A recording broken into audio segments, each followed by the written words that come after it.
ప్రభునందు మాకు అత్యంత ప్రియులైన దేవుని ప్రజలందరికీ ఈ ఉదయకాల సమయంలో యేసుక్రీస్తు వారి శ్రేష్టమైన పూజింపదగిన నామం పేరిట శుభాలు ప్రకటిస్తున్నాను. బాగున్నారు మీరంతా? Good morning. మీరందరూ ఆత్మలో వర్ధిల్లాలని, ప్రభువుకు మరింత దగ్గరగా రావాలని మీకోసం అనేది నేను ప్రార్థన చేస్తున్నాం. క్రైస్ట్ వర్షిప్ సెంటర్ మరియు జాన్ వెస్లీ ఇంటర్నేషనల్ మినిస్ట్రీస్లో ఉన్న ప్రేయర్ పార్ట్నర్స్ అందరూ కూడా మీకోసం ప్రార్థన చేస్తున్నారు. మీరు కూడా మా కోసం ప్రార్థన చేస్తున్నందుకు మీకు కృతజ్ఞతలు తెలియజేస్తున్నాను. ఈ వాగ్దాన సందేశాల ద్వారా మీరందరూ కూడా దేవుని దగ్గరగా వస్తున్నారని, ఆత్మలో బలపడుతున్నారని విని నేను చాలా ప్రభువును స్తుతిస్తున్నాను. లేఖనాల్లో రాయబడింది, నేను యెహోవాను బట్టి అతిశయించుచున్నాను అని కీర్తనకారుడు చెప్పాడు. 34వ కీర్తనలో మాట మనం చూస్తాం. మన అతిశయం మన ప్రభువే. అపోస్తలుడైన పౌలు కూడా అంటాడు కదా, సిలువ యందు తప్ప మరి దేని యందునో అతిశయించి నాకు దూరమగును గాక అని. యేసుక్రీస్తు ప్రభువారి యొక్క శిలువ మరణం మనందరికీ రక్షణను ప్రసాదించింది. మనం చేసే క్రియల ద్వారా మనం రక్షణ పొందలేదు, కానీ యేసుక్రీస్తు ప్రభు యొక్క త్యాగము ద్వారా, బలియాగము ద్వారా, శిలువలో ఆయన చేసిన గొప్ప బలియాగం ద్వారా మనందరికీ రక్షణ ఉచితంగా అనుగ్రహించబడింది. అందును బట్టి మనం ఎల్లప్పుడూ ప్రభువును స్తుతించాలి.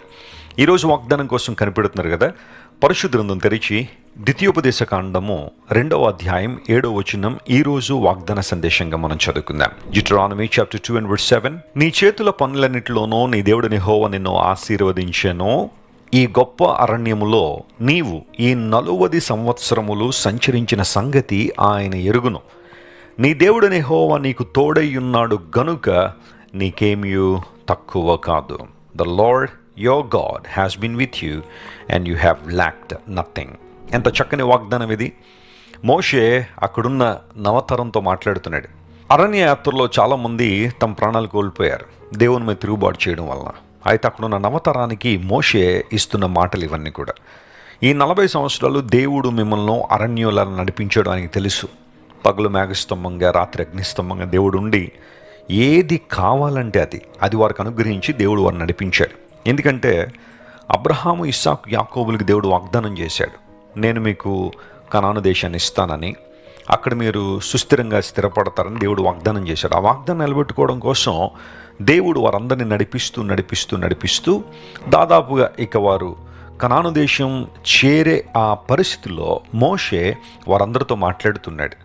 మీరు ఒకసారి జ్ఞాపకం చేసుకోండి, దేవుడు మిమ్మల్ని ఎలా నడిపించాడు. ఆయన మీ చేతి పనులన్నింటిలోనూ మిమ్మల్ని ఆశీర్వదించాడు. ఈ మాటలు చెబుతూ అన్నాడు, నీ దేవుడిని యెహోవా నీకు తోడై ఉన్నాడు గనుక నీకేమీ తక్కువ కాదు అని ఒక అభయాన్ని, ఒక వాగ్దానాన్ని అక్కడ ఇచ్చాడు. గమనించిన ప్రియులారా, దేవుడు మనకు తోడై ఉన్న దేవుడు. ఆమేన్. ఇమాన్యుయల్ అనే మాటకు దేవుడు మనకు తోడు అని.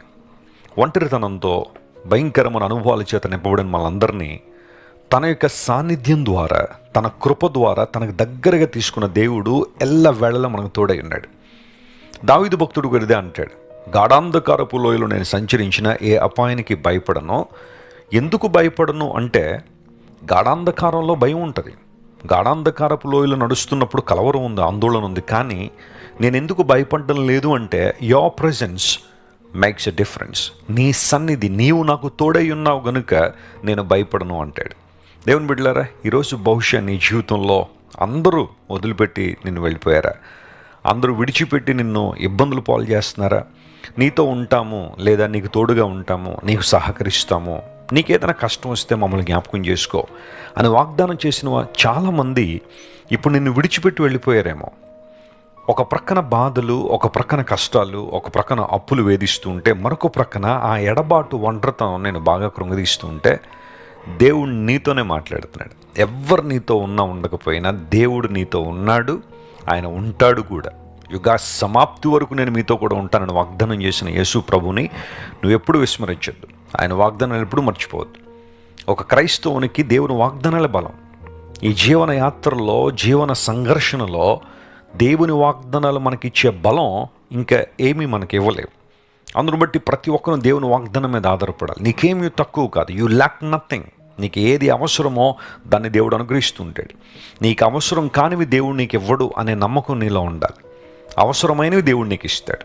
అందును బట్టి ఇచ్చిన వాటిని బట్టి నువ్వు సంతృప్తి కలిగి దేవుని స్తుతించినప్పుడు దేవుడు మరిన్ని విశాలమైన ద్వారాలు నీ కోసం ఆయన తెరుస్తాడు. ఏలియా అనే దైవజనుడి గురించి మనందరికీ తెలుసు. ఒకసారి దేవుడు ఏలియాతో మాట్లాడుతున్నాడు, ఏలియా నీవు సారెపత్ అనే ఊరికి నువ్వు వెళ్ళు, అక్కడ ఒక విధవరాలకి నేను ఆజ్ఞాపించి నిన్ను పోషించాలని. ఆ మాట నమ్మడానికి ఏలియాకు చాలా విశ్వాసం కావాలి. కొన్నిసార్లు దేవుడు మన విశ్వాసాన్ని పరీక్షిస్తాడు. ఆయన మాటకు లోబడతామా లేదా అనే పరీక్ష గుండా మనల్ని తీసుకెళ్తాడు. ఒక విధవరాల ద్వారా నేను పోషించబడ్డం ఏంటి? బయటంతా కరువు ఉంది, భయంకరమైన పరిస్థితి ఉంది, అనేక మంది విలువల్లాడిపోతున్నారు. అలాంటి సందర్భంలో భర్త లేని విధవరాలు నన్ను ఎలా పోషించగలుగుతుంది, నన్ను ఎలా ఆదరించగలుగుతుందనే అనుమానం ఏలియాకు వచ్చుండొచ్చు. కానీ చెప్పినవాడు దేవుడు కదా, ఆజ్ఞిచ్చినవాడు ప్రభువు కదా. అందును బట్టి ఖచ్చితంగా దేవుని మాటకు లోబడి సారెపత్ అనే ఊరికి ఏలియా వెళ్ళాడు. అయితే తను ఏ విధవరాలి ద్వారా అయితే పోషించబడబోతున్నాడో ఆ విధవరాలికి కూడా అవసరాలు ఉన్నాయి. పుల్లలు లేవట, అందును బట్టి ఇంటి నుండి బయటకు వచ్చింది. కొంచెం పిండి, కొంచెం నూనె ఉంటే ఎన్ని రోజులు వస్తే అన్ని రోజులు, లేదా ఎన్ని పూటల భోజనం వస్తే అన్ని పూటలు వాటిని వండుకుని తిందాం అనుకున్న ఆ పరిస్థితుల్లో దైవజనుని మాటకు లోబడిన సారెపత్ విధవరాలు దైవజనునికి మాత్రమే కాకుండా తన ఇంటి వారందరికీ ఆశీర్వాదకరంగా మారింది. దేవుని బిడ్డలారా, ఒక మాట ఆలోచించేయండి.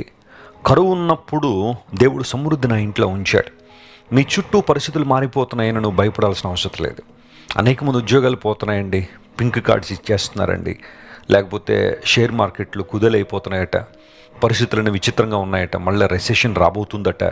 ఇలాంటి మాటలు వింటున్నప్పుడు కొన్నిసార్లు భయమో, ఆందోళన, అవిశ్వాసం మనలోకి రావచ్చు. కానీ మనల్ని పోషించువాడు దేవుడు, మనల్ని బలపరుచువాడు దేవుడు, మనల్ని నడిపించువాడు దేవుడు కనుక ఆయన మీద నువ్వు ఆనుకున్నప్పుడు, ఆయన మీద ఆధారపడినప్పుడు నీ చుట్టూ ఎలాంటి ప్రతికూల వాతావరణం ఉన్నా ఏమీ తక్కువ కాకుండా దేవుడిని పోషించే దేవుడు.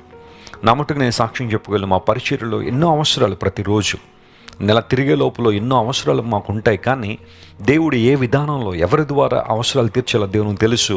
ఆయన ఇచ్చే సహాయం ద్వారా ఈ రోజున ప్రపంచవ్యాప్తంగా ఈ పరిచర్య ముందు కొనసాగుతుంది. అనేక మంది సువార్త వింటున్నారు, వాక్య సత్యాలు వింటున్నారు, ప్రభువు ప్రేమను అర్థం చేసుకుని దేవుని దగ్గరగా జీవించగలుగుతున్నారు. అరచు పిల్ల కాకులను పోషిస్తున్న దేవుడు నిన్ను నన్ను మర్చిపోడు. ఆయన ఈ వాగ్దానాన్ని ఈరోజు క్లెయిమ్ చేసి ప్రభువును స్తుతించండి. విశేషమైన ఆశీర్వాదాలు మీరు పొందుకోవాలని దేవుని సేవకునిగా నేను కోరుకుంటున్నాను. ప్రార్థన చేసుకుందాం. ప్రేమగల తండ్రి, ఈరోజు మీరు మాకు ఇచ్చిన వాగ్దానాన్ని బట్టి నీకు స్తోత్రాలు. నీకేమీ తక్కువ కాదు అని వాగ్దానం చేసావు ప్రభువా. కొన్నిసార్లు మా జీవితంలో ప్రతికూల వాతావరణాలు వస్తున్నప్పుడు, లేదా మేము అనుకోని సంఘటనలు జరుగుతున్నప్పుడు ఇంకంతా అయిపోయిందేమో, మేము ముందుకు సాగిపోలేమేమో అన్న అనుమానం, భయం మాలోకి రావచ్చు. కానీ నీ వాగ్దానాల ద్వారా మమ్మల్ని బలపరుస్తున్నందుకు స్తోత్రాలు. నీ ఉంటే మాకు సమృద్ధి ఉన్నట్టే ప్రభువా. నీవు మమ్మల్ని సమృద్ధి గల చోటుకి నడిపించే దేవుడు కనుక నీకు స్తోత్రాలు. ఈ వాగ్దానాన్ని వీక్షిస్తున్న మా ప్రియులందరినీ నీ ఆత్మశక్తి చేత మీరు నింపండి, బలపరచండి. పరిశుద్ధాత్మదేవ, నీ ఆలోచన వారికి ఇచ్చి సకల ఆశీర్వాదాలు వారి మీద కుమ్మరించండి. అన్ని విషయాల్లో తోడునండి. అనారోగ్యాలతో ఎవరైతున్నారో స్వస్థత ఇవ్వండి. అప్పులోబులు ఉన్న వారిని లేవనెత్తండి. ఇరుకుల సమస్యలు ఉన్న వారిని విశాలమైన స్థలానికి నడిపించండి. ఘనత, మహిమ నీకే ఆరోపిస్తూ యేసుక్రీస్తు వారి శ్రేష్టమైన నామం పేరిట అడిగి వేడుకొనిచున్నాం తండ్రి. Amen. Amen. God bless you, dear friends. Have a wonderful day. Thank for watching. Please subscribe, like, comment and share.